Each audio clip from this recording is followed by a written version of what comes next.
नमस्कार, टीवी 100 देख रहे हैं आप। मेरे रानी रोहित भावला के साथ। परसों से लेकर और अब तक देश में तनाव का माहौल बना हुआ है और तनाव के इस माहौल के बीच अब लोगों की निगाहें टिकी हुई है फैसले पर। फैसला कैसा? पाकिस्तान में घुसकर उसी की जुबान में उसको जवाब देने का। लेकिन कुछ चैलेंजेस अब पाकिस्तान को सामने करने होंगे। लेकिन एक बड़ी खबर इस बीच, पाकिस्तान सरकार की प्रेस कॉन्फ्रेंस में पाकिस्तान सरकार ने कहा हम भी प्रतिबंध लगा सकते हैं, हमारे पास भी अधिकार। पाकिस्तान सरकार की प्रेस कॉन्फ्रेंस रही जिसमें उन्होंने कहा कि हम भी प्रतिबंध लगा सकते हैं, हम भी वाघा बॉर्डर बंद कर सकते हैं। भारत के आरोप बेबुनियाद बताए हैं। पाकिस्तान की सरकार ने प्रेस कॉन्फ्रेंस की और उन्होंने कहा कि आरोप जो लगाए गए हैं तमाम बेबुनियाद है। कुछ एडवाइजरीज भी जारी की गई है और इसी के साथ साथ उन्होंने कहा है कि हम भी प्रतिबंध लगाना जानते हैं, हम वाघा बॉर्डर बंद करते हैं। बड़ी खबर इस बीच, एक और बड़ी खबर से आपको रूबरू करा दे। इसी आतंकी हमले से रिलेटेड दिल्ली में शाम 6 बजे होगी सर्वदलीय बैठक। इसी बैठक में सभी दलों के नेता मौजूद होने वाले हैं। शाम 6 बजे ये बड़ी बैठक है जहां कश्मीर हमले के बाद सभी दलों से चर्चा की जाएगी। इसी मुद्दे पर आज तमाम दल एक साथ होंगे, आगे की रणनीति पर मंथन किया जाएगा और इसी के लिए दिल्ली में बड़ी बैठक बुलाई गई है। कश्मीर हमले के बाद संयुक्त बैठक होने वाली है। तमाम दलों के नेता शाम 6 बजे दिल्ली में एकत्रित होंगे सर्वदलीय बैठक में, जहां पर कश्मीर में हुए हमले को लेकर तमाम दलों के नेता अपनी अपनी राय रखेंगे और एक फैसला जो है वो लिया जाएगा आगे की रणनीति में, आगे क्या कुछ रणनीति जो है वो अपनानी है। और इसी के लिए सभी दलों की बैठक, सर्वदलीय बैठक बुलाई गई है और इस बैठक में चर्चा की जाएगी सभी दलों से कि आगे की रणनीति क्या होनी चाहिए और पाकिस्तान को किस भाषा में अब जवाब देना संभव होगा। इस बीच एक और बड़ी खबर से आपको रूबरू करा दे। बड़ी खबर से सामना फिलहाल है। भारत सरकार ने बड़ा कदम उठाया। भारत सरकार का बड़ा फैसला, पाकिस्तान के नागरिकों का किया गया वीजा रद्द। और भारत सरकार ने बड़ा कदम उठाते हुए पाकिस्तानियों का वीजा रद्द कर दिया है। और हालांकि जो वीजा पहले से ही कंफर्म है उनको भी 27 तारीख का अल्टीमेटम दिया गया है और वीजा रद्द करने के साथ साथ कहा गया है कि 27 अप्रैल तक जो वीजा पहले से अप्रूव्ड है वो रह सकते हैं और लेकिन कोई भी आगे का वीजा जो है वो नहीं लग सकता। पाकिस्तानियों को भारत छोड़ने का आदेश दे दिया गया है भारत सरकार की तरफ से, ये बड़ा कदम उठाते हुए। एक और बड़ी खबर से इस बीच आपको रूबरू करा दे। बड़ी खबर, दिल्ली में विदेश मंत्रालय की अहम बैठक। अहम बैठक में तमाम चर्चा, कई देशों के इस बीच अधिकारी भी मौजूद और इस अहम बैठक में कई देशों के राजनयिक बैठक में पहुंचे जिन्होंने कई विषयों पर चर्चा की और बैठक को बड़ा अहम माना जा रहा है। इस बीच पहलगाम आतंकी हमले के बाद ये बड़ी बैठक बुलाई गई है जिसमें कई देशों के राजनयिक मौजूद रहे और हमले पर भी जानकारी जो है वो साझा की गई है। ये विदेश मंत्रालय की अहम बैठक दिल्ली में आयोजित हुई जिसमें कई देशों के राजनयिक पहुंचे और पहलगाम आतंकी हमले को लेकर चर्चा की गई इस पूरी बैठक में।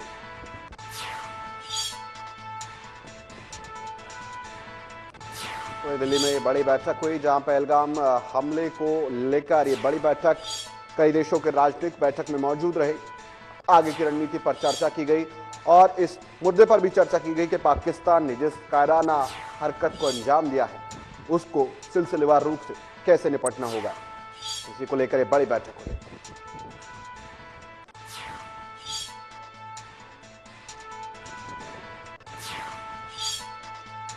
वहीं 22 अप्रैल को कश्मीर के पहलगाम में आतंकी अटैक ने पूरे देश को इस बीच झकझोर रख दिया है और ऐसे में कल्पना भी ये नहीं की जा सकती थी कि कुछ ऐसा होगा जहां हर साल लाखों पर्यटक अपनी फैमिली के साथ छुट्टियां मनाने और जिंदगी की कुछ खूबसूरत यादें जोड़ने जाते हैं, वहां कुछ ऐसा भी हो जाएगा। आतंकवादियों ने 26 लोगों को पहचान पूछकर मार डाला। जान गंवाने वालों में ज्यादातर पर्यटक ही थे। किसी की हाल ही में शादी हुई थी तो कोई पैसे जुटाकर अपनी फैमिली के साथ उस डेस्टिनेशन पर खुशी के पल बिताने गया था, लेकिन उन्हें इन डरपोक आतंकवादियों के हमले का जरा भी अंदाजा नहीं था। इस घटना का आक्रोश जम्मू कश्मीर से लेकर पूरे देश में है।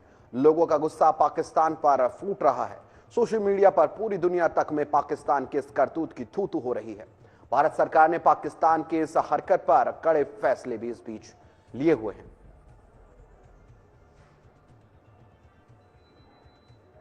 वही पहलगाम हमले में मारे जाने वाले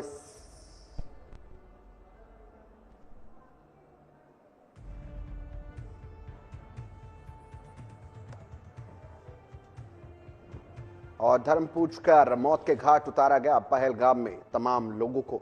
और ये बड़ा सिलसिला, इसको लेकर देश भर में व्यापक विरोध प्रदर्शन, कैंडल मार्च, यात्राएं निकल रही है। हमें कम से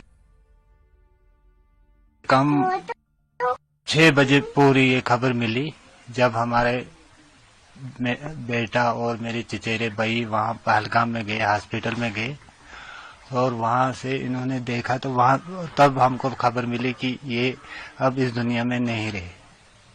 उन्होंने बोला हमको, जो यहाँ से उधर इसको ढूंढने के लिए गए थे। मुब्तला है, यही गम है, अभी यही परेशानी है। देखेंगे बाद में क्या होगा। अगर कोई इंसाफ मिला या कोई न कोई बहाना मिला तो। मजूरी को इथू सरगी निकल कर गया, मजूरी को अगू गया कोड़े के इनको इथू ज्यादा कापी का गेदा पता दा ग्रा खा का गेदा गया मजूरी किते को अगू गया थोता गया ना के इनका उनकी जान बचेंदा जिंदा अपनी जान देकर चला गया।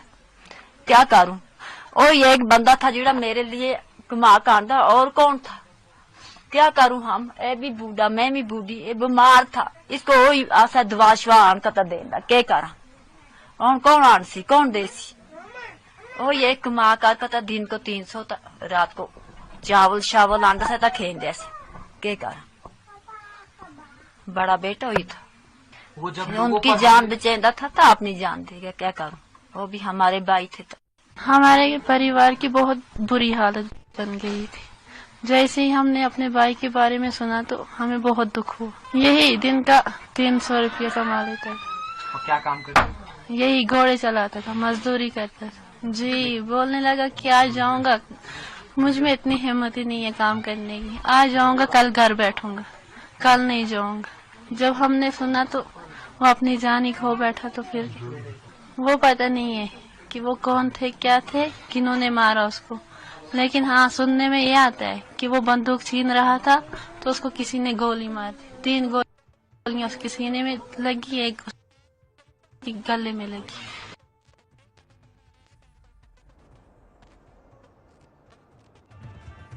और ऐसे में लगातार तमाम प्रतिक्रिया आ रही है और पूरे देश में विरोध प्रदर्शन लगातार जारी है। लोग इस पूरी हरकत की कड़ी निंदा कर रहे हैं और लगातार आवाज ये उठा रहे हैं कि जिस तरह की हरकत पाकिस्तान ने की है और उसी के चलते अब उसको खामियाजा भुगतना होगा। इसी को लेकर चर्चा करेंगे आज हम। चर्चा करने के लिए हमारे साथ पैनल पर हमारे अतिथि जुड़ चुके हैं। बातचीत करने के लिए हमारे साथ डॉक्टर रोहित सक्सेना, बीजेपी नेता, जुड़ चुके हैं।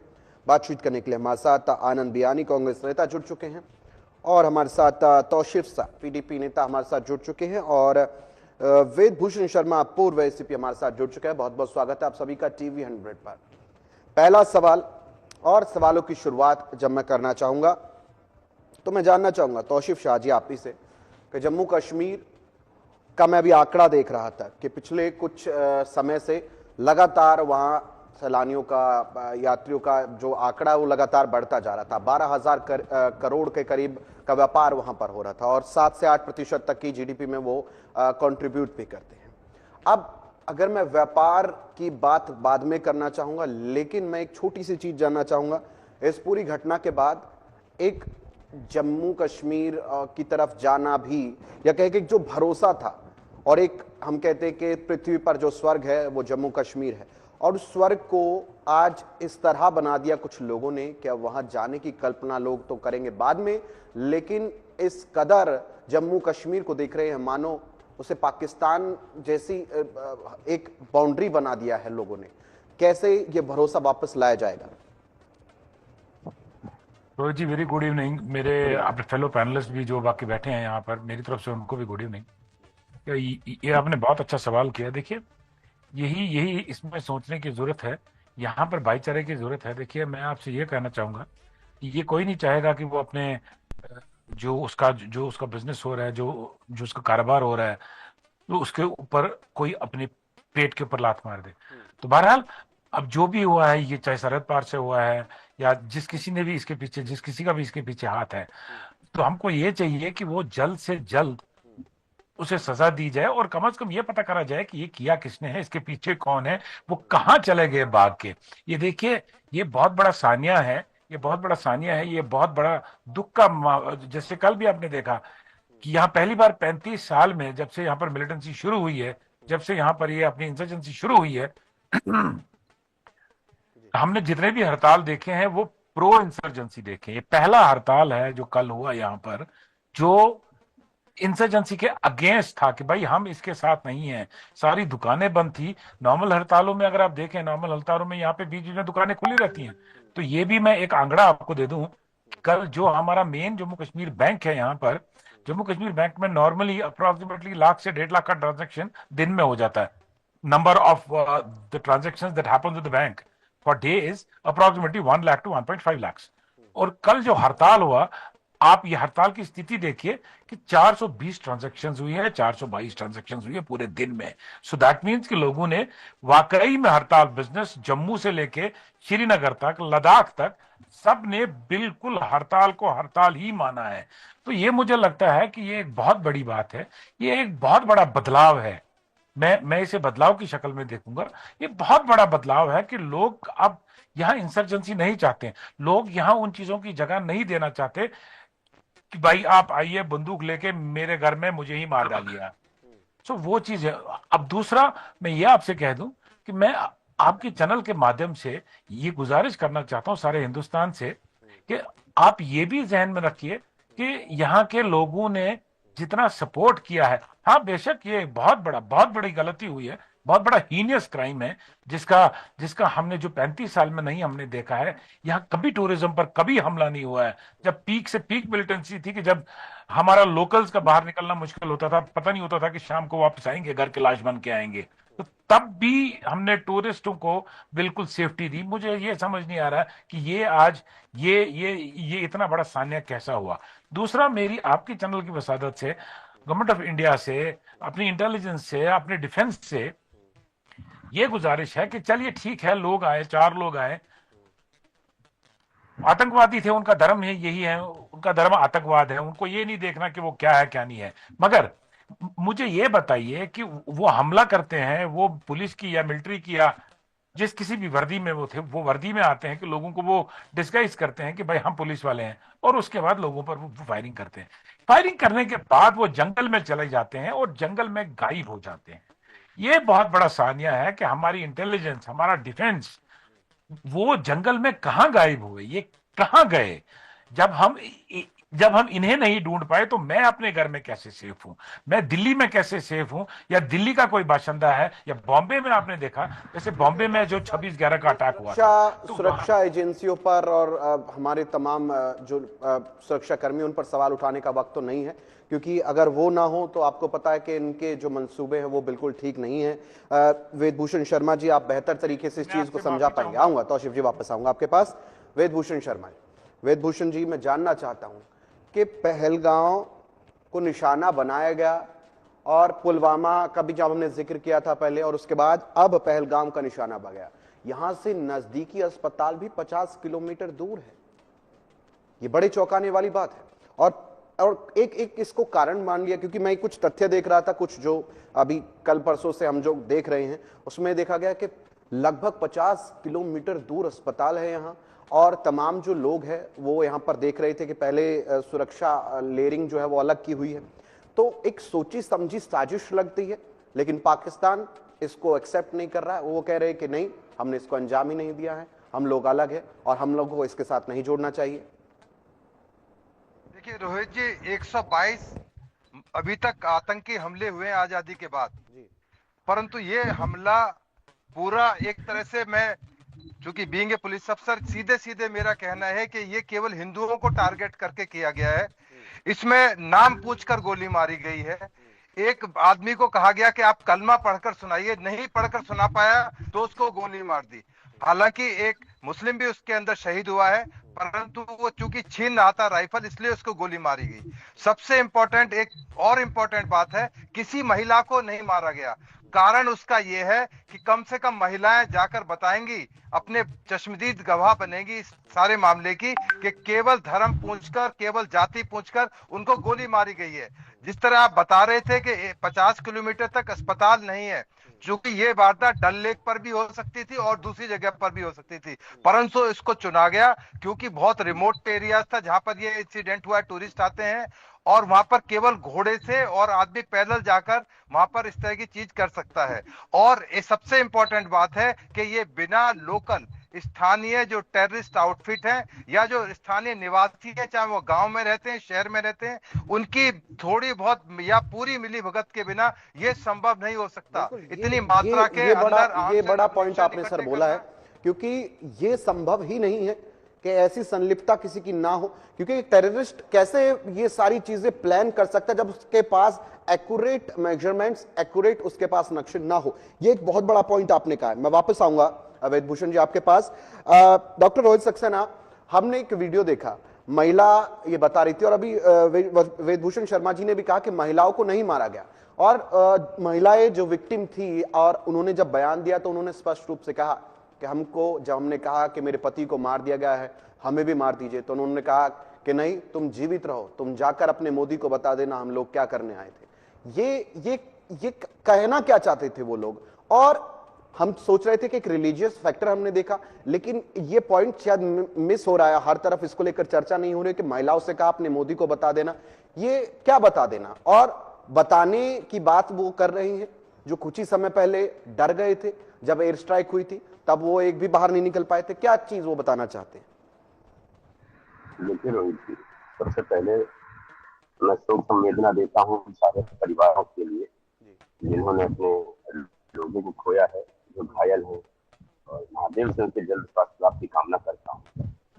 और जहां तक रहे आपके प्रश्न की बात, इस बात को बिल्कुल समझ वो महिलाएं तो जो मोदी जी को बताएंगी, लेकिन आपने खुद देखा होगा मोदी जी ने बीच में अपना जो है सऊदी का दौरा कैंसिल करके और आकर के यहाँ पे बैठक करी। ये वो भारत अब नहीं रहा। और ये मैं चीज और इसको बताऊं, इसको ऐसे बिल्कुल मत लीजिएगा, क्योंकि ये समय ना ही सरकार की तारीफ करने का है और ना ही ये समय सरकार की को जो है उल्टा सीधा कहने का है, क्योंकि सरकार में हम बैठे तो जिम्मेदारी भी हमारी बनती है, इससे कहीं मुंह नहीं मोड़ा जा सकता। लेकिन ये भी समझ लीजिए रोहित, इस बार केवल वो आतंकी नहीं मारे जाएंगे जिन्होंने हमला किया।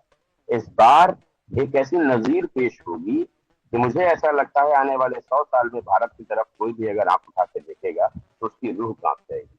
और जहां तक देखिए रिलीजियस फैक्टर की बात, इसमें कोई दो राय नहीं कि उन्होंने ऐसा कह करके गोली मारी है। लेकिन मैं इसको एक और चश्मे से देखता हूँ। मुझे ऐसा लगता है, मैंने कई रॉ फुटेजेस देखी है कश्मीर की, जिसमें मैंने देखा वहां पर हिंदू मुस्लिम इस तरह का कोई फैक्टर वहां पर बहुत ज्यादा काम करने वाला है नहीं। और काफी लोगों ने वहां लोगों की बहुत मदद करी बिना ये देखे कि किस धर्म के हैं, किस जाति के हैं। मुझे लगता है कहीं ना कहीं इस तरह की हरकत करके उन आतंकियों का एक मंसूबा ये भी रहा होगा कि अगर ये मिलजुल के रह रहे हैं तो इनमें खटास पैदा करी जाए, कश्मीर में भी एक हिंदू मुस्लिम टाइप का कोई एक फैक्टर क्रिएट किया जाए। क्योंकि मुझे इस पूरे इंसिडेंट के दौरान मैंने इतनी रॉ फुटेजेस देखी हैं, उनमें मुझे कम से कम एक चीज देख के बहुत अच्छी लगी कि वहां के जो लोकल नागरिक थे और जो वहां के जो पर्यटक थे, इनके बीच कहीं भी धर्म का प्रभाव देखने को नहीं मिला। बहुत सी ऐसी महिलाएं भी सामने आके बोली हैं जिन्होंने कहा हम आपके साथ हैं, आपको घबराने की आवश्यकता नहीं है। और ये वो हिंदुस्तान नहीं है। देखिए, और अभी जो शायद कांग्रेस के प्रवक्ता थे मुझसे पहले बोल रहे थे कि बंद के दौरान बंद रहा, इससे मैं एक स्टेप आपको आगे और बताऊं, आज भी लोगों ने वहां दुकानें नहीं खोली। और जब मैंने उन फुटेजेस को देखा कि कई लोगों ने मुझसे कहा स्ट्राइक तो कल थी, आज क्यों नहीं खोला, तो उन्होंने कहा हमारा मन नहीं कर रहा, हमारे मेहमानों पर जिस तरह से हमला हुआ है, हमारा मन नहीं कर रहा कि हम दुकानें खोलें या अपना व्यापार करें। देखिए, इस बात से ये तो बिल्कुल साबित हो गया कि जो आतंकियों के मंसूबे थे हिंदू मुस्लिम फैक्टर करने वाले, वो बिल्कुल खत्म हो गए। और पाकिस्तान इस बात को बिल्कुल ध्यान रखे, जिस तरह से पाकिस्तान की आज मैंने प्रेस वार्ता देखी, उन्होंने कहा कि हम भी बैन लगा सकते थे। कहाँ खड़े हैं आप? क्या हैसियत है आपकी? वो देश जो हिंदुस्तान से भीख लेके अलग हुआ हो तो हिंदुस्तान को आग दिखा रहा है, वो इस तरह की बातें कर रहा है। मैं तो कुछ दिन पहले उनके आर्मी चीफ की बात सुन रहा था कि हमारा जन्म कैसे हुआ, ये इतिहास बच्चों को जरूर बताइएगा। तो मैंने, अगर आप लोगों ने देखा हो तो मैंने बाकायदा उसमें एक वक्तव्य उनको लिखा था कि ये बात भी जरूर बताना कि हिंदुस्तान से भीख लेके तुम अलग हुए थे, तुम्हारे पास खाने को भी नहीं। तो ये बात मैं रोहित से मुझे, देखिए दुखद विषय है, बहुत बहुत पीड़ादायक विषय है, लेकिन एक कहीं ना कहीं आपको एक हौसला ये भी देने वाला विषय है कि जिस तरह से वहाँ लोकल नागरिकों ने सामने आकर के लोगों की मदद करी और आगे आए। जो फैक्टर्स वहां दिख रहे थे, जिस चीज को उन्होंने पैदा करने की कोशिश करी, वो उसमें बिल्कुल असफल रहे। वहाँ हिंदू मुस्लिम ऐसी कोई चीज उस जगह पे नहीं आई। मैंने, हमारे किसी कानपुर के भी एक जो शुभम है वो हमारे कानपुर से संबंधित है, मैं कानपुर का रहने वाला हूँ, तो वहां भी उन लोगों ने कहा कि वहां के लोकल लोगों ने बहुत हमारी मदद करी। तो ये आज नया हिंदुस्तान है, ये भारत सरकार के विरोध में बंद होने उसका जिक्र हर तरफ हो रहा है, क्योंकि उन्होंने बहुत मदद की और उस वीडियो को भी सब देख रहे हैं। सही कहा आपने। मैं आ रहा हूं आपके पास वापस। आनंद बियानी जी, आपके पास आना चाहूंगा। आनंद बियानी जी, देखिए ये वक्त राजनीति का बिल्कुल नहीं है और हर तरफ आज यही हो रहा है। देखिए नेपाल तक ने समर्थन दिया है। नेपाल के प्रधानमंत्री ने, ओली ने कहा है कि भाई हम फिलहाल देश के साथ है, भारत के साथ है, अगर इसी तरह की चीजें हुई है। अब मैं जानना चाहता हूं कि फिलहाल अगर सरकार जो फैसला लेती है, कांग्रेस उसमें क्या स्टैंड रखती है उस फैसले में, क्योंकि आज सर्वदलीय बैठक भी है, तो क्या सपोर्ट है आज केंद्र सरकार को? सबसे पहले तो मैं जिन परिवारों ने अपनों को खोया उनको मैं नमन करता हूं और परमात्मा से प्रार्थना करता हूं कि उन परिवारों को शक्ति दे इस दुख सहन करने की। और ये सच्चाई है कि आज का जो दिन है आपस में राजनीति का नहीं है। बिल्कुल। हमें एक दूसरे के साथ खड़े होकर और उन आतंकवादियों का जवाब देना चाहिए जिन्होंने हिंदू मुस्लिम का ये जो शब्द लगाकर आपस में बांटने की जो कोशिश की है, उनके मंसूबे को कहीं भी कामयाब नहीं होने देना चाहिए। और जहां भी सरकार चाहे, जिस प्रकार से कार्रवाई करनी चाहे, कि वो पाकिस्तान का उसमें हाथ है या किसी आतंकवादी ग्रुप का हाथ है, मेरे ख्याल में पूरे विपक्ष को एक साथ खड़े होकर इस बात का जवाब देना चाहिए। कांग्रेस पार्टी की शुरू से ही इस प्रकार की मंशा रही है कि देश हित की अगर कोई बात होगी तो वो कहीं भी पीछे नहीं हटेंगे, किसी प्रकार की राजनीति नहीं करेंगे। परंतु जो सरकार के, आप कहते हैं राजनीति ना करें, तो कुछ चीजें ऐसी भी आ जाती है। आपने देखा जब पोलगामा कांड जब हुआ, उसके अभी तक जो है अंश नहीं पता लगा कि वो कांड किस प्रकार से हुआ। हमें उस बात से शिक्षा लेनी चाहिए। अभी मेरे एक साथी बता रहे थे, भी हमारी इंटेलिजेंस की बात कर रहे थे, इतना बड़ा कांड हो गया। बीजेपी के एक साथी ये भी कह रहे थे कि वहां के लोकल लोगों को, तो हमारी इंटेलिजेंस कहाँ है, हम कहाँ है, हमारा गृह मंत्रालय कहाँ है? इस बात पे भी गौर करना चाहिए। कहीं अगर इस चीज में कमी है तो मैं इसमें टच में नहीं कहूंगा, उस कमी को हमें पूरा करना जरूरी है। क्योंकि देश के अंदर इस प्रकार के अगर हमले होंगे, इस प्रकार का आतंकवाद अगर हमारे पे हावी होगा, तो देश का आर्थिक नुकसान तो है, खास करके कश्मीर का आर्थिक नुकसान तो आप देखा। जवाब भी मैं वापस लूंगा उनसे, लेकिन वेदभूषण शर्मा जी, मैं वापस आपके पास आना चाहूंगा। वेदभूषण शर्मा जी, हमने कुछ जी मैं आ रहा हूं। तौसीफ जी आपके पास आऊंगा। चलिए तौसीफ जी आप कंटिन्यू कर लीजिए, एक बार फिर मैं जाऊंगा वेदभूषण जी के पास। तौसीफ जी बोलिए, क्या हुआ? एक बार वहां से अनम्यूट कीजिए। सॉरी जी। मैं सबसे पहले ये जो हमारे बीजेपी के प्रवक्ता हैं, मैं इन्हें दिल से शुभकामनाएं दे रहा हूं आज, कि जिस हिसाब से उन्होंने बात की है, जिस हिसाब से इन्होंने बोला है, कि जो इन्होंने वाकई में जो सही। सर मैं कांग्रेस के प्रवक्ता के नाते बोल रहा हूँ। जो डॉक्टर सक्सेना, कांग्रेस के प्रवक्ता के नाते, डॉक्टर सक्सेना जी अभी आनंद बियानी जी बोल रहे थे, ये कांग्रेस के प्रवक्ता है, और नीचे रोहित सक्सेना जी जो पहले बोल रहे थे बीजेपी के। नहीं, जो डॉक्टर सक्सेना, जो डॉक्टर रोहित सक्सेना है, ये बीजेपी के प्रवक्ता है ना? जी बिल्कुल बिल्कुल। जी मैं डॉक्टर रोहित सक्सेना की बात कर रहा हूं। मैं डॉक्टर रोहित सक्सेना की बात कर रहा हूं कि डॉक्टर रोहित सक्सेना ने अभी बोला, वेद प्रकाश जी ने पहले बोला, उसके बाद मैंने, उसके बाद ये अपने डॉक्टर सक्सेना साहब ने बोला। तो जो डॉक्टर सक्सेना साहब ने आज एक वाकई में एक सही पिक्चर दिखाई है, कि इन्होंने वाकई में सही बोला है कि यहाँ के लोगों ने जितना सपोर्ट सैलानियों को किया, जितना सपोर्ट हमारे पर्यटकों को किया। नॉर्मली मैं मैं हाथ जोड़ के माफी मांगता हूं कि नॉर्मली बीजेपी की जबान से ये सुनते नहीं है, बीजेपी की जबान से हमेशा हिंदू मुस्लिम रहता है। तो ये मुझे लगता है कि ये पहले बीजेपी लीडर है जो वाकई में देश के हित में बात कर रहे हैं, देश हित की बात कर रहे हैं। मैं इन्हें अपने दिल से शुभकामनाएं दे रहा हूं कि ये जिंदगी में आगे चले और हमें इन्हीं जैसे लीडरों की जरूरत है जो वाकई में सही शक्ल हिंदुस्तान की दिखाए। दूसरा, मैं अपने ये जो हमारे वेद भूषण साहब हैं, वेद भूषण साहब जी ने जैसे बोला कि ये टारगेटेड किलिंग थी, नॉर्मली इसमें ये बहुत आसान बोलना रहता है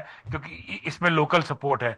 तो मैं इनसे ये कहना चाहूंगा कि ये जैसे महाराष्ट्र में जो 26/11 हुआ था, क्या वहां भी लोकल महाराष्ट्र ने सपोर्ट किया था?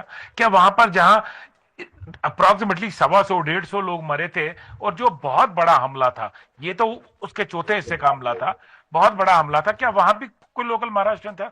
नहीं, हमें ये मानना चाहिए। मैं आपको याद दिला दूं, राणा जिनको डिपोर्ट करा गया है अमेरिका से, उनको यहाँ पर उनको सपोर्ट दी गई थी, पैसे से फाइनेंस किया गया था। शायद आपकी जानकारी में नहीं है, राणा को अभी अभी अमेरिका से इंडिया लाया गया। ये वही राणा है जो महाराष्ट्र के अंदर रहते थे, ऑफिस खोला हुआ था। और डेविड जो अमेरिका की जेल के अंदर है, तो उनको लोकल सपोर्ट थी। मैं आपको याद दिलाना चाहता हूँ, 166 आदमी मारे गए थे उस हमले के अंदर। आगे अपनी बात रखिए। देखिए, हमें यह भी मानना चाहिए कि अभी आजकल के जमाने में ये जी, एक मिनट आपको रोकना चाहूंगा। एक बड़ी खबर इस बीच आ रही है, बड़ी खबर से आप सभी को रूबरू करा दो। इस बीच भारत पाकिस्तान तनाव के बीच ये बड़ी खबर सामने आ रही है, बड़ी खबर से आपको रूबरू करा दे। पाकिस्तान ने पकड़ा भारत का बीएसएफ जवान, गलती से बॉर्डर पार कर गया था जवान। पंजाब के फिरोजपुर में सीमा की थी पार। पाक रेंजर्स ने बीएसएफ जवान को पकड़ा है फिलहाल, और फिरोजपुर बॉर्डर से आगे ये निकल गया था जवान, और बीएसएफ जवान को लाने के लिए फ्लैग मीटिंग हुई है। बीएसएफ जवान को वापस लाने की कोशिश लगातार जारी है। तो ये बड़ी खबर इस बीच सामने आ रही है, गलती से बीएसएफ का जवान जो है वो बॉर्डर क्रॉस कर गया था और पाकिस्तान बीएसएफ के जवान को पकड़ लिया है। हालांकि मीटिंग जो है, फ्लैग मीटिंग, वो जारी है, और कैसे भारतीय जवान को वापस लाया जाए उसको लेकर लगातार जवान जो है वो गुहार लगा रहे, उसी को लेकर मीटिंग का दौर भी जारी है। पंजाब के फिरोजपुर में ये पूरी चीजें हुई थी। चलिए, मेरे अतिथियों के पास वापस मैं लौटना चाहूंगा। आप सभी से फिर मैं सवाल जवाब का सिलसिला शुरू करना चाहूंगा। मैं वापस आना चाहूंगा इस बीच तमाम सवालों के जवाबों के बीच मैं वेदभूषण शर्मा जी, आप ही से सवाल वापस मैं करना चाहता हूं। वेदभूषण शर्मा जी, तौसीफ जी मैं आऊंगा अभी आपके पास। वेदभूषण शर्मा जी, अभी भारत ने कल कुछ 5 ऐसे फैसले लिए हैं जो कि कल से ही पाकिस्तान की नाक पे दम करने के लिए काफी है। एक तो सिंधु जल बॉर्डर का जो भी कॉन्ट्रैक्ट था उसको तुरंत प्रभाव से जो है बंद करने का जो पूरा फैसला लिया गया, हालांकि उसमें समय लगेगा, लेकिन ये बड़ा फैसला। उसके बाद तमाम पाकिस्तानियों को तारीख दी गई है और वीजे रोक दिए गए हैं। क्रॉस बॉर्डर जो व्यापार था उसको लेकर भी चर्चा हुई है। साथ ही साथ अटारी बॉर्डर को भी जो है बंद करने का फैसला लिया गया। ये फैसले पाकिस्तान की रीढ़ को तोड़ने में कितने सहायक होंगे, और क्या लगता है कि ये जो जल संधि का जो ये पूरा कॉन्ट्रैक्ट था, ये तोड़ना भारत के लिए और पाकिस्तान के लिए तो ये परेशानी हो गई। लेकिन मैंने अच्छा वेदभूषण जी, मैं इसमें ऐड ये करना चाहूंगा कि मैं कल से कुछ खबरें देख रहा हूं, पाकिस्तान के चैनल्स चला रहे थे कि भारत इस कॉन्ट्रैक्ट को तोड़ ही नहीं सकता, क्योंकि उस कॉन्ट्रैक्ट में लिखा हुआ है कि जब तक दोनों कंट्रीज इस पूरे फैसले पर सहमत नहीं होती तब तक ये कॉन्ट्रैक्ट टूट नहीं सकता, क्योंकि वर्ल्ड बैंक ने इसकी मध्यस्थता की थी।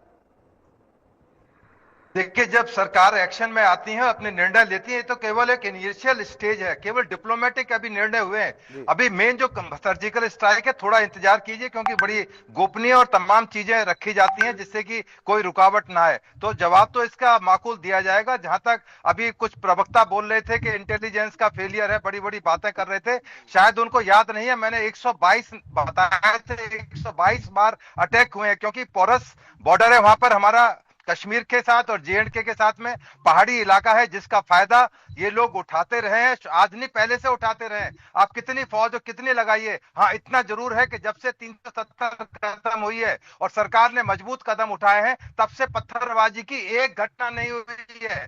उसके बाद ये बहुत समय बाद ये इसका फायदा उठाया, हालात का फायदा हुआ, क्योंकि वहां पर अब राष्ट्रपति शासन नहीं है, वहां पर लोकल सरकार भी उतना ही जिम्मेदार है जितना अब सरकार, केंद्र सरकार को कटघरे में करने की कोशिश की जा रही है। इसलिए लोकल जो एडमिनिस्ट्रेशन है, जो अब्दुल अब्दुल्ला सरकार वहां पर बैठी हुई है, उनकी भी उतनी जिम्मेदारी है कि वहां से जो इन्फिल्ट्रेशन हो रहा है वहां पर तमाम बीएसएफ और आर्मी की मदद करें। और ये वर्दी के अंदर आए कि नॉर्मल आदमी नहीं थे, जिस तरह से वर्दी की आड़ में इन्होंने धोखा दिया इस देश को, तो वर्दी ही अब इसका जवाब देगी। ठीक है, आपने अभी बताया कि बीएसएफ का हमारा जवान गलती से वहां पेट्रोलिंग में चला गया, उन्होंने डिटेन कर लिया। ये काम हम भी कर सकते हैं और पहले करते रहे, और माकूल जवाब भी सर्जिकल स्ट्राइक जो पुलवामा में हुआ। हालांकि बहुत सारी पार्टी जब अभी तक उसके बारे में सवाल में ही उलझी हुई है कि पुलवामा का अटैक के बाद क्या हुआ। शायद उन्होंने पूरी स्थिति को ना तो जानने की कोशिश की, ना समझने की।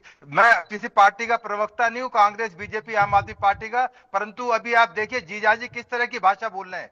आप समझ गए जीजाजी मैं किसको बोल रहा हूं। साले साहब अभी तक अमेरिका की यात्रा पर है, देश के खिलाफ वहां पर जाकर तमाम उसी पर आने वाला हूं, उसी पर आने वाला हूं। वेदभूषण शर्मा जी वापस आ गए फ्लाइट लेकर, अमित शाह पहुंच गए जेएंडके, पर उनको इतना टाइम नहीं है। एलओपी है, वो जिम्मेदार नहीं है कि वो अमेरिका से फ्लाइट लेकर यहाँ जाए, या केवल वहां अमेरिका के अंदर देश के खिलाफ जो जहर उगलना है उसी को उगलने के लिए अमेरिका गए। क्या उनकी जिम्मेदारी नहीं है कि वो आए देश के अंदर, वापस लौट के आए, देखें आज मीटिंग हो रही है, उस मीटिंग को ज्वाइन करते। परंतु उनको इस चीज की फुर्सत नहीं है, उनको अपनी राजनीति करनी है। परंतु ये देश जरूर जवाब देगा, जिस तरह से ये 26 बेगुनाह हमारे जो टूरिस्ट मारे गए हैं, इनका हिसाब किताब लिया जाएगा। थोड़ा इंतजार करने की जरूरत है रोहित जी, थोड़ा सा। सभी को इस दिन का बहुत इंतजार है, क्योंकि सभी का खून गर्म है और पूरे देश में आक्रोश है। वेदभूषण जी सही कहा आपने।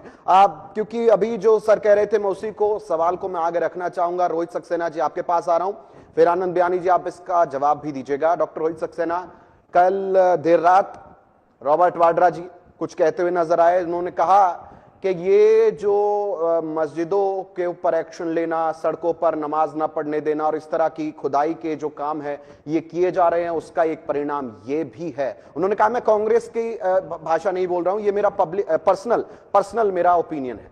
अब पर्सनल ओपिनियन हो गया। कुछ दिनों पहले जब पूछताछ चल रही थी तो कांग्रेस बड़ा साथ खड़ी थी कि नहीं, वो पार्टी के चाहे कुछ ना हो लेकिन एक सांसद के पति है। मैं देखिए रोहित भाई आपसे क्षमा चाहूंगा, मैंने पहले कह दिया कि बहुत पीड़ादायक विषय है। इस समय राजनीति मुझे नहीं लगता है करनी चाहिए। और मैं बहुत स्पष्ट शब्दों में कहूं, रॉबर्ट वाड्रा को मैं किसी हैसियत में नहीं गिनता हूं। उसका बयान मेरे लिए लगता है कि वो सिर्फ एक सरफिरा व्यक्ति है जो कुछ भी उल जलूल बोल रहा है। और ये जो हमला हुआ है, मुझे लगता है हमें इस पर कॉन्सेंट्रेट करना चाहिए। पासिंग द पार्सल खेल करके बेवजह डिबेट खराब नहीं करनी चाहिए, देश का माहौल नहीं खराब करना चाहिए। जो जो बोलेगा उसको उसकी सजा मिलेगी, ये बात पर ध्यान रखिए। यदि हम नहीं दे पाए तो ईश्वर है। आनंद बयानी जी, बिल्कुल ध्यान रखिए। आनंद बयानी जी, कल से ये रॉबर्ट वाड्रा का बयान सुर्खियों में है। रॉबर्ट वाड्रा ने जो बयान दिया, आपको लगता है ऐसे समय में जब हर तरफ अब पार्टी का आप समर्थन करते हैं, बीजेपी के साथ खड़े हैं, इवन सभी खड़े हैं, लेकिन ऐसे समय में अचानक एक ऐसा बयान दे देना जो कि किसी को भी शायद बर्दाश्त तो नहीं होगा? मैं तो पहले ही कह चुका हूं कि उनका व्यक्तिगत जिस प्रकार से बयान है, और खुद वो मान चुके मेरा व्यक्तिगत बयान है। व्यक्तिगत कोई भी आदमी कुछ भी बोल सकता है। अभी एक साथी जिस प्रकार से बोल रहे थे राहुल गांधी के विषय में, साला जीजा की जो बात कर रहे थे, उनको ये भी ध्यान है जब पुलवामा हमला हुआ था उस वक्त मोदी जी शूटिंग कर रहे थे और वो शूटिंग छोड़ के भी नहीं आ सके थे। तो इन बातों पे जाने का कोई फायदा नहीं। आज देश को जरूरत है हम सारे एक साथ खड़े होकर और इस बात का जवाब दें। मैं इसीलिए किसी बात का कटाक्ष भी नहीं करना चाहूंगा कि जिस प्रकार से साथी बोले जा रहे थे, मैं इस प्रकार का ज्यादा नहीं कहना चाहूंगा। एक मैंने खाली उदाहरण आपको दिया है कि भी उस टाइम वो शूटिंग कर रहे थे जब पुलवामा हमला हुआ। तो ऐसी बातों में हम ना जाकर आज देश को बिल्कुल एक साथ खड़े होने की जरूरत है कि विपक्ष उनके बिल्कुल साथ खड़ा हो। जो भी सरकार कार्रवाई करे, तकड़ी से तकड़ी कार्रवाई करे और एक ऐसा जवाब दे ताकि दोबारा डॉक्टर रोहित सक्सेना जवाब देना चाहते हैं। देखिए, यद्यपि मैं राजनीति की बात नहीं करना चाहता था, लेकिन चूंकि अब बयानी जी ने छेड़ी है तो इनको थोड़ा सा आईना दिखाना बहुत जरूरी है। 14 फरवरी 2019 को पुलवामा हमला हुआ था और 26 फरवरी 2019 को अपने बालाकोट स्ट्राइक करी। तो ये बिल्कुल दिमाग से निकाल दीजिए कि आप उस बात का भी तो ध्यान देना जब वो शूटिंग कर रहे थे और शूटिंग छोड़ के पुलवामा के बारे में नहीं बोल पाए थे मोदी। मैंने आपसे क्या कहा, आप इस तरह की बातें अगर राजनीति करेंगे तो मेरे पास ऐसे मतलब अगर मैं सामने सबके रखने लग जाऊंगा तो मुझे लगता है आपके पास जवाब नहीं है। और मैंने पहले शब्द स्टार्ट यहीं से किया था कि मैं राजनीति करने नहीं बैठा हूँ। मैं भी ये नहीं चाहता तो जो साथी बोल के मैंने नहीं आपने अभी बहुत नहीं तो उन्होंने सही बात कही, उन्होंने गलत बात नहीं कही। अगर मोदी जी अपना जो है दौरा कैंसिल करके आ सकते थे, राहुल गांधी नेता प्रतिपक्ष हैं, उनको भी यहाँ होना चाहिए था, लेकिन नहीं, वो तो अपना वेकेशन मजे ले रहे हैं, देश की अच्छा बुराई कर रहा अच्छा, है। आनंद बयानी जी, आनंद बयानी जी आ रहा हूँ, रोहित सक्सेना जी आ रहा हूँ।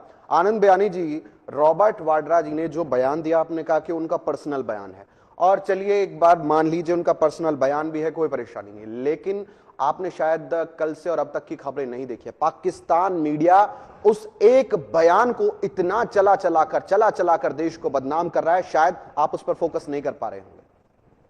उन्होंने क्या कहा वो आपने बोल दिया रोहित जी, मैंने बोला सरफिरा पागल की बात क्यों हम लोग आगे बढ़ा रहे हैं, बताइए पागलों की जिक्र करने का क्या मतलब है। आनंद बयानी वैसे तो फाइनल मिनिस्टर के पति ने कितनी बार कहा भी ये नोटबंदी गलत हुई है और सारी चीजें के मोदी गलत कर रहे हैं, फाइनेंस मिनिस्टर के पति ने कहा। ये बिल्कुल स्पष्ट हो गया कि किस तरह से कांग्रेस कितनी बार जो है सरकार की उन्होंने धज्जियां उड़ाई है, फाइनेंस मिनिस्टर के पति ने बार ये बात, तो मैं उन बातों में नहीं आ जाता। आप और वाड्रा को हर जगह साथ लेकर चलते हैं, तो आप फाइनल मिनिस्टर को देखते चलते ना।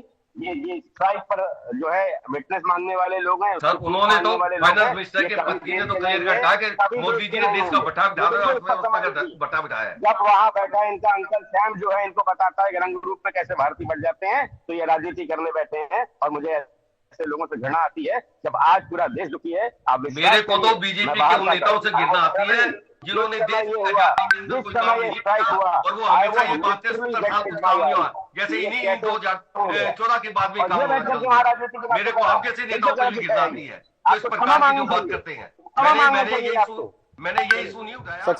सक्सेना जी थोड़ा शब्दों की मर्यादा रखेंगे, मैं वापस आऊंगा आपके पास। आनंद बयानी जी मैं आपके पास, सभी के पास वापस आना चाहूंगा। आनंद बयानी जी, क्योंकि मुद्दा गर्म है। रोहित सक्सेना जी एक मिनट मैं आपको रोकना चाहूंगा, 1 मिनट रुकेंगे, क्योंकि फिर वो मुद्दा गलत ट्रैक पर हम जा रहे हैं। आनंद बयानी जी, आप सरकार का समर्थन करते हैं, आपने कहा कि फिलहाल सरकार के साथ खड़े हैं और हर हाल खड़े हैं, लेकिन आपके नेताओं की इस तरह की प्रतिक्रिया फिलहाल देश के लोगों को भा नहीं रही है। लोग परेशान है कि भाई अभी क्या होके हटा है। ऐसे लोग हैं जिनकी शादियों को 1 हफ्ता नहीं हुआ था, उनकी पत्नी रो रही है और वो गुहार लगा रही है कि भाई उनको शूट एट द साइड का ऑर्डर दो, मारो उन लोगों को, और रो रही है। और ये तस्वीरें मुझे नहीं लगता देश कभी भूल पाएगा।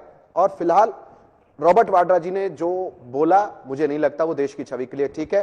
आऊंगा सर, आऊंगा आपके पास। रोहित सक्सेना जी, मैं एक बार, तौसीफ शाह जी तब से बैठे हुए हैं, मैं एक बार उनसे सवाल करके आ रहा हूं। सक्सेना जी वापस आऊंगा। तौसीफ शाह जी, अब जम्मू कश्मीर की स्थिति को हम देखें तो कल से ही लगातार प्रतिक्रियाएं हम देख रहे हैं, लेकिन जम्मू कश्मीर में मीडिया भी जा रहा है, मीडिया के साथ कल चीजें मैंने भी देखी क्या कुछ हुआ।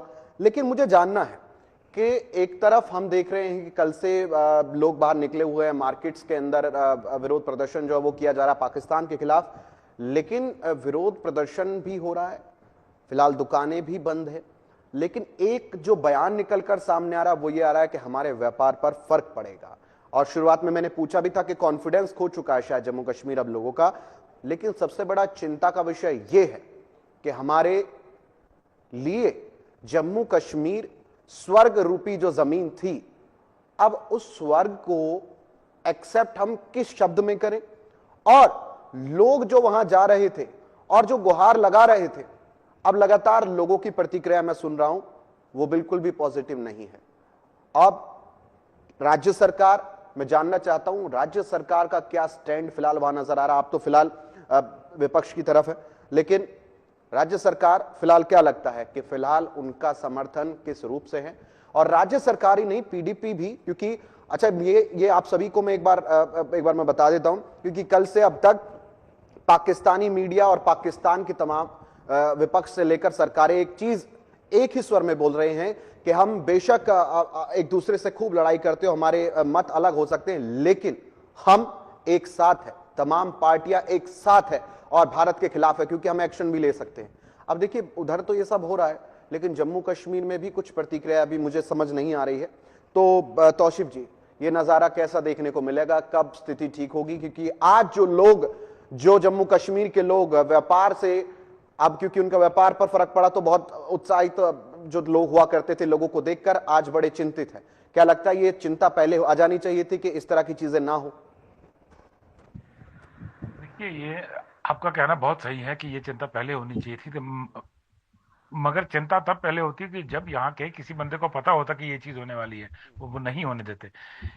ये हमारे लिए भी एक वैसे ही एक नई, ये हमारे लिए भी बिल्कुल वैसा ही है जैसे बाकी हिंदुस्तान के लिए है। जैसे बाकी हिंदुस्तान के सरों पर, दिलों पर बम फटा ये देखकर कि इतनी सारी लाशें गिरी हुई हैं, बिल्कुल वैसे ही एक लोकल कश्मीरी के लिए भी था।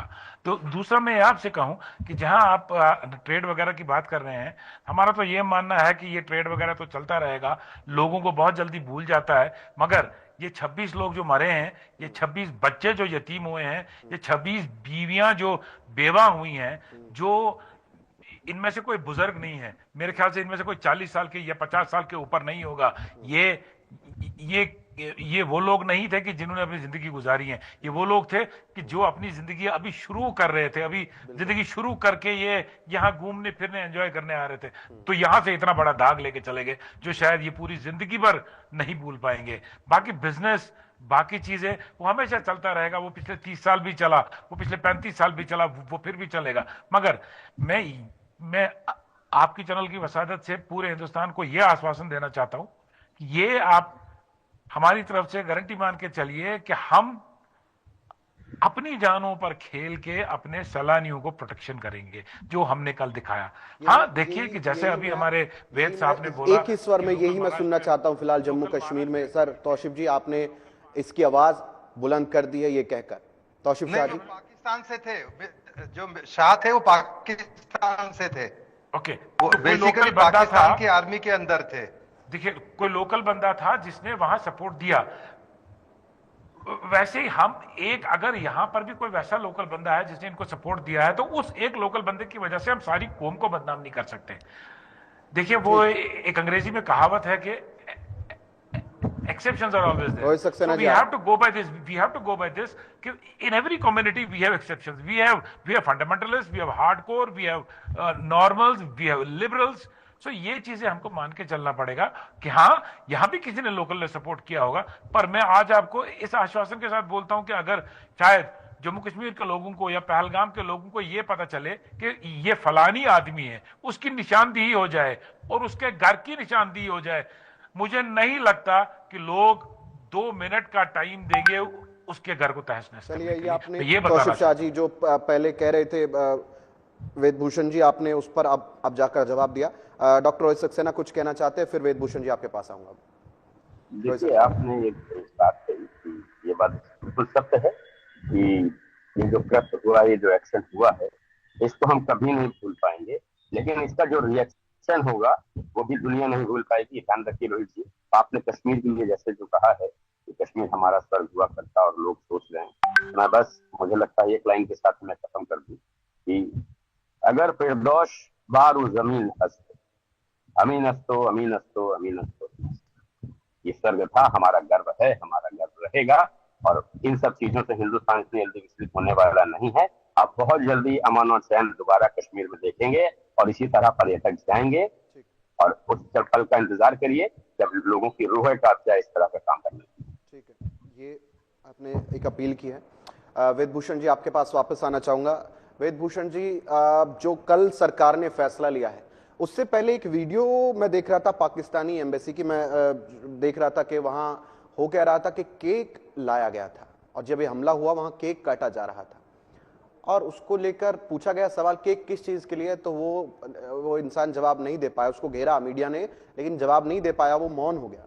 अब देश के अंदर ही जब ऐसे पाकिस्तान की जो भी यहाँ पर फर्म है, ऑफिस है, उन्होंने किस चीज की खुशी मनाने की कोशिश की देश में बैठकर, और अब जो ये फैसला लिया गया है कि 27 अप्रैल तक अपने घर वापस लौटो, अपने वतन की तैयारी करो, यहां तुम्हारी कोई जरूरत नहीं है, फैसला किस हद तक कामयाब है और किस हद तक आपको लगता है कि एक कोशिश है उन तमाम शहीदों के लिए जिन्होंने अपनी जान गंवाई है और उनके परिवारों के लिए कितना बड़ा ये एक बड़ा तो नहीं हमें कहेंगे कि बहुत छोटा एक फैसला होगा, क्योंकि दुख बहुत बड़ा है।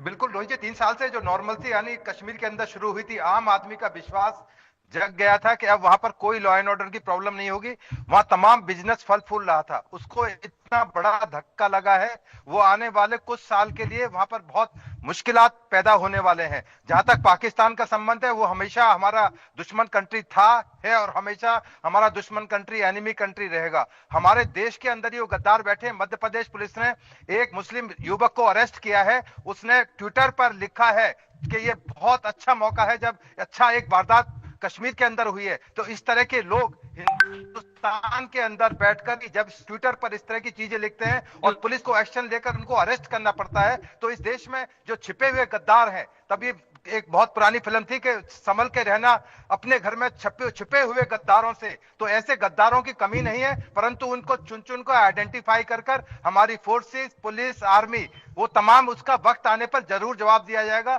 आपके दर्शक इत्मीनान रखें कि हिंदुस्तान की ना फोर्सेस के अंदर कोई कमी है, ना जज्बे के अंदर कमी है। हमने अपने नवयुवकों को खोया है, जिसको कुछ दिन शादी के हुए थे, वो के अपने परिवार के साथ, वाइफ के साथ गया हुआ था। बहुत सारे यंगस्टर्स, बहुत सारे सीनियर सिटीजन की मौत हुई है, उसका बदला लिया जाएगा और जरूर बदला लिया जाएगा। और खून का बदला केवल खून होता है और कुछ नहीं होता। ओवर टू यू रोहित जी। बिल्कुल, ये बड़ी बात आपने कही। डॉक्टर रोहित सक्सेना जी, मैं वापस आपके पास आना चाहूंगा। ऐसी परिस्थितियां जब से मैं देख रहा हूं, मुझे एक पुराना इंटरव्यू और एक पुरानी वीडियो याद आ जाती है बाला साहेब ठाकरे की। बाला साहेब ठाकरे ने एक इंटरव्यू के दौरान कहा था, जब उनसे सवाल पूछा गया था कि आप प्रधानमंत्री बनते तो आप क्या करेंगे, उन्होंने कहा था कि मैं जम्मू कश्मीर से पाकिस्तानियों को भगाऊंगा और बांग्लादेशियों को भगाऊंगा पश्चिम बंगाल से, जो वहां शरण लेकर लोगों के साथ रह रहे हैं। तो लगता है कि बाला साहेब ठाकरे सही कहते थे, आज थोड़ा धीरे से इसको समझ में आया है? नहीं, देखिए, मैं एक बार बताऊं, बाला साहब ठाकरे जी बहुत बड़े नेता हैं और मैं उनका बहुत दिल से सम्मान करता हूं। अगर आप ये कह सकते हैं कि he is one of my hero in the politics, तो इसमें कोई दो राय नहीं है कि जो उन्होंने कहा। लेकिन जो कश्मीर के हमारे लोग हैं, वो कश्मीरी हैं, हिंदुस्तानी हैं, और हम यूसीसी बहुत जल्दी ला रहे हैं, जिसके बाद आपको देखने को लग जाएगा कैसे किस तरह से हम बाहर के लोगों को खदेड़ेंगे। और अगर पाकिस्तान की एम्बेसी ने केक काटा है, तो पूरे दुनिया में मौजूद भारत की एम्बेसी बहुत जल्दी केक मंगा के काटेगी, इंतजार करिए। ठीक, रोहित सक्सेना जी, आपने ठीक है। चलिए, इसी को लेकर फिर अब चर्चा आगे बढ़ाता हूं। वेद भूषण जी, वापस आपके पास आना चाहूंगा। वेद भूषण जी, एक छोटा सा सवाल आपसे कि अगर हम कल के हुए फैसलों को देखें, डिप्लोमेटिक ये फैसले जो लिए गए हैं, पाकिस्तान ने अभी कुछ देर पहले प्रेस कॉन्फ्रेंस की, वहां की सरकार ने, उन्होंने कहा हम भी बॉर्डर बंद करते हैं, हम भी भारतीयों को तारीख देते हैं 30 अप्रैल तक पाकिस्तान से बाहर हो जाइए जो वीजा लेकर पाकिस्तान में आए हुए हैं। इसी के साथ साथ उन्होंने कहा कि पानी बंद कर देना एक वर्ल्ड वॉर के समान है हमारे लिए, एक युद्ध के समान है हमारे लिए, और इसी के चलते हम इसको अब युद्ध मान रहे हैं। यह युद्ध पाकिस्तान ने मान लिया है, और इस युद्ध में हम कहां स्टैंड करते हैं, कितनी तैयारी है हमारी, और क्या एक बार फिर समय आ गया है पाकिस्तान को पटकनी देने का?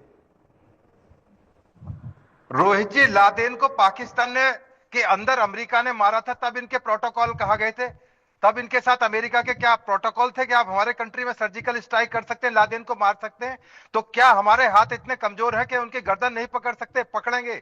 वो कितना भी चिल्लाए कि वर्ल्ड के साथ में हमारा ये टीटीए ऑर्गेनाइजेशन है, पानी हमारा हक है, हमारे पहाड़ों से निकलता है, हम उसको रोकेंगे, हमारा हक है। कोई चिल्लाए तो चिल्लाए, 26 जान गई, ये गाजर मूली नहीं कटी है, इंसान कटे इसके अंदर, आदमियों की जाने की। पूरी दुनिया आज इस चीज को देख रही है, और जो कंट्री भारत को समझते हैं, भारत को सपोर्ट करते हैं, उन्होंने खुलकर सपोर्ट किया है। अमेरिका के वाइस प्रेसिडेंट मिस्टर बेंस और उनकी पत्नी उषा बेंस ने एयरपोर्ट पर, उनके पति ने कहा कि हम हिंदुस्तान के साथ है, हिंदुस्तान की फोर्सेस के साथ है, तो इंतजार कीजिए, पूरा हिंदुस्तान हमारे साथ खड़ा होगा। पूरे हिंदुस्तान ने इस नृशंस हत्याकांड को देखा है।